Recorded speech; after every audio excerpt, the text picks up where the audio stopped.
దుర్గం శ్రీనివాస్. నేను తెలంగాణ రాష్ట్ర out sourcing JAC general సెక్రటరీని.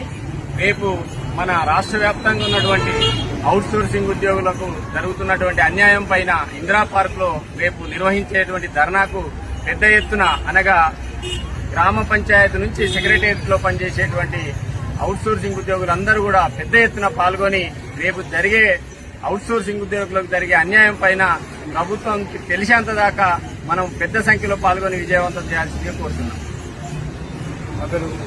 నా పేరు Balakrishna Reddy, Telangana out sourcing JAC working president.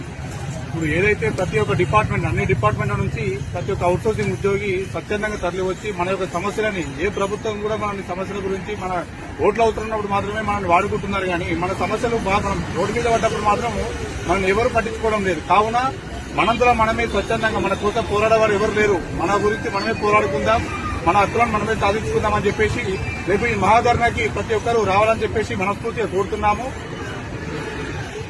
నా పేరు Kranthi Kumar, outsourcing JAC working president ని. రేపు జరగనున్న ఈ మహాధర్నకు తెలంగాణలో 4 మూలల నుండి తరలి రావాలని కోరుతూ నిన్న అసెంబ్లీలో మనం చూసిన గిగ్ వర్కర్ల కోసం ఉద్యోగ భద్రత, వాళ్ళ కోసం ప్రత్యేకంగా కార్పొరేషన్ ఏర్పాటు చేసిరు. అవుట్ సోర్సింగ్ దాంట్లో మనము ఇన్నేళ్ళకెళ్ళి చేస్తున్నా మనకు తీసి చెత్త కుప్పలో పడేసినట్టు పడేసిరు. అందుకోసమని మన ఈ మొద్దు నిద్రలో ఉన్న కాంగ్రెస్ గవర్నమెంట్ కి మన గలంతో మన జనంతో రేపు లేపుదామని చెప్పేసి 4 మూలల నుండి తరలి రావాలని కోరుతున్నాము. నమస్కారం.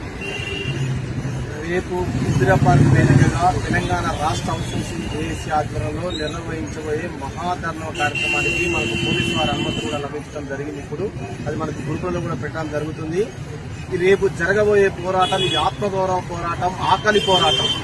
ఇప్పటి వరకు అనేక రకాలుగా మనం 2 సంవత్సరాల పైకి ప్రభుత్వానికి మనం అనేక నివేదికలు కూడా ఇచ్చినాం. ఇక ఈ ధర్నా ద్వారా ప్రభుత్వానికి మనం మేలుకొల్పు చేయాలి. ఒకటే నినాదం, అవుట్ సోర్సింగ్ ఉద్యోగస్తులారా మేల్కోండి, మన సమస్యలని ప్రభుత్వానికి కనుగొనేలాగా అన్ని గ్రామ నుండి రాష్ట్ర స్థాయి వరకు స్వచ్ఛందంగా కదిలి రావాలా. ఇది ఎటువంటి మనం రాజకీయ పార్టీలు కావు, మన ఎటువంటి సంఘం కాదు, మనందరం ఉద్యోగస్తులం. మన సమస్యని ఇందిరా పార్క్ వేదిక ద్వారా అసెంబ్లీకి వినిపించే విధంగా ప్రతి ఒక్కరు కూడా స్వచ్ఛందంగా కదిలి రావాలని చెప్పి రాష్ట్ర జేఏసీ నుండి ప్రతి ఒక్కరు కోరుతా ఉన్నాం.